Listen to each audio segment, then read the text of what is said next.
Friends, welcome to Paaru's kitchen.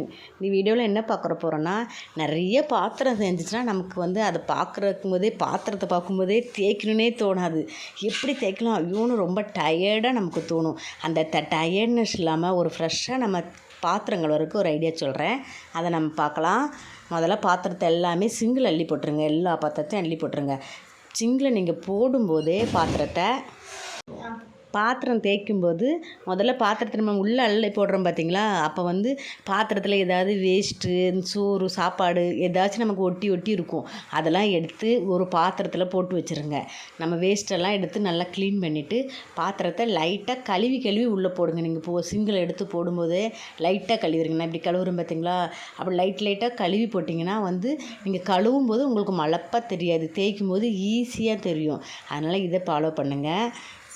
பாத்திரத்தில் முதல்ல அந்த குப்பையெல்லாம் எடுத்து கீழே போட்டுட்டு லைட்டாக கழுவி உள்ளே போட்டுருங்க. போட்டுட்டு அதுக்கு நம்ம பாத்திரம் கழுவும்போது அதே மாதிரி நம்ம பாத்திரம் கழுவும்போது ஏதாச்சும் மொபைலில் பாட்டு கேட்டுகிட்டே கழுவலாம். அப்போ கூட நம்ம ஃப்ரெஷ்ஷாக தெரியும். நம்ம நமக்கு பிடிச்ச பாட்டு கேட்கலாம், இல்லாட்டி பிடிச்ச கதை ஏதாச்சும் நம்ம கேட்டுக்கிட்டே பாத்திரம் கழுவலாம். அப்போ கூட நமக்கு பாத்திரம் கழுவுற சலுப்பு தெரியாது, ஒரு டயர்ட்னஸ் தெரியாது, ஃப்ரெஷ்ஷாகவே இருக்கும்.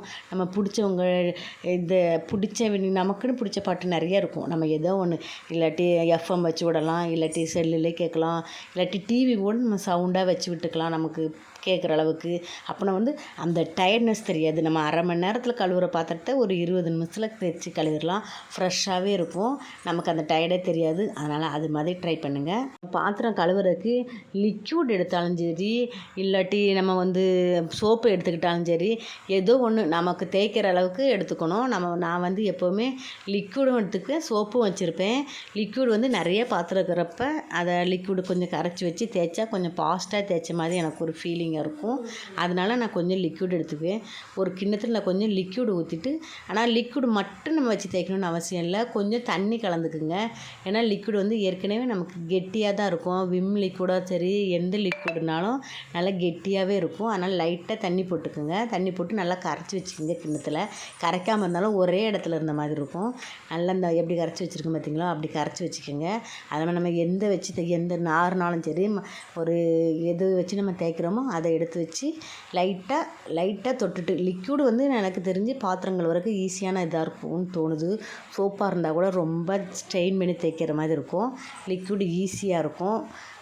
லைட்டாக தொட்டுட்டு நீங்கள் தேய்ச்சிங்கன்னா நல்லாவே நுர வரும். நம்ம அதில் தண்ணி ஊற்றி கலந்துட்டோமே நமக்கு நுர வராதுன்னு நினைக்காதீங்க. லைட்டாக ஊற்றிட்டு லைட்டாக தண்ணி ஊற்றி கலந்தாலே நல்லா நுர வரும். அது மாதிரி நீங்கள் அதை தேய்ச்சிக்கிங்க. பாத்திரம் கழுவுற கூடையே பக்கத்தில் எடுத்து வச்சுட்டு பாருங்கள். நான் எப்போவுமே பாட்டு கேட்டுட்டு பாத்திரம் கழுவுவேன். டிவி எப்பவுமே சவுண்டாக ஓடிக்கிட்டே இருக்கும். எனக்கு பிடிச்ச பாட்டு ஏதாச்சும் ஓடிக்கிட்டே இருக்கும். ஓடிக்கிட்டு இருக்கும்போதே நான் பாத்திரம் கழுவுவேன். அப்படி தான் நான் செய்வேன். தேய்க்க போகிறேன் பாருங்கள். எனக்கு இவ்வளோ பாத்திரம் இருக்குது பாருங்கள், எவ்வளோ சிங்கு நிறையாவே. இதை நான் ஒரு 20 நிமிஷத்தில் தேய்ச்சிருவேன்.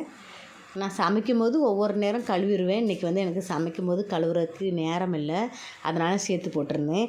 அது சமைக்கும்போது டைம் கிடச்சிதுன்னா அந்த கேப்லேயே நான் 2 பாத்திரமாக கழுவினா இன்னும் நமக்கு ஈஸியாக இருக்கும். அந்த டயர்ட்னஸ் தெரியாது.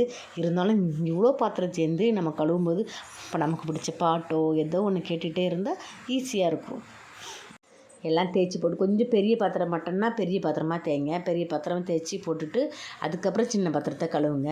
நான் எப்பவுமே அப்படி தான் பண்ணுவேன். ரொம்ப ஃபஸ்ட்டு நம்ம சின்ன பாத்திரம் சேர்த்தா அப்புறம் பெரிய பாத்திரம் சேர்க்கணும், அப்பா இவ்வளோ பாத்திரம் இருக்கான்னு நமக்கு தோணும். அதனால் நீங்கள் அந்த ஐடியா பண்ணுங்கள். ஃபஸ்ட்டு பெரிய பாத்திரத்தை தேய்ச்சிருங்க. அதுக்கப்புறம் அந்த தட்டு, டம்ளர் அந்த மாதிரி தேய்ங்க. ஈஸியாக இருக்கும். தேய்ச்சி கழுவி உங்களுக்கு வெயில் இருந்துச்சுன்னா வெயிலில் கொஞ்சம் எடுத்து வைங்க. பாத்திரம் இன்னும் பார்க்க பளபளன்னு தெரியும். இந்த ஐடியா ஃபாலோ பண்ணலாம்.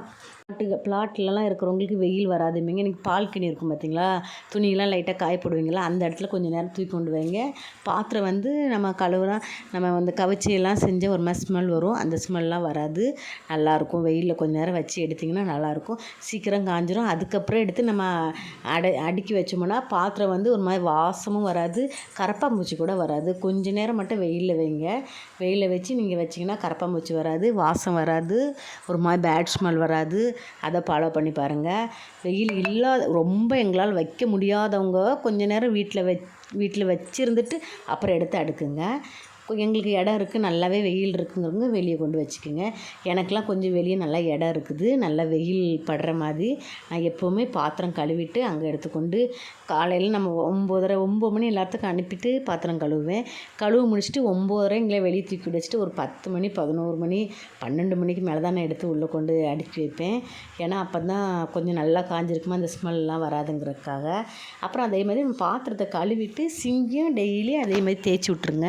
நம்ம என்ன லிக்விடோ இல்லாட்டி சோப்பு வச்சு யூஸ் பண்ணுறோமோ அதை வச்சு ஒரு ட்ரிப் அப்படியே தேய்ச்சி விட்டிங்கன்னா சிங்கி எப்போவுமே பளபளன்னு நல்லாயிருக்கும். இதை ஃபாலோ பண்ணி பாருங்கள். இந்த வீடியோ பிடிச்சிருந்தா லைக் பண்ணுங்கள், கமெண்ட் பண்ணுங்கள். என்னோடய டிப்ஸ் நல்லா இருந்தால் அதுக்கு ஒரு கமெண்ட் சொல்லுங்கள். சப்ஸ்கிரைப் பண்ணாங்க சப்ஸ்கிரைப் பண்ணுங்கள், ஷேர் பண்ணுங்கள். பாய்.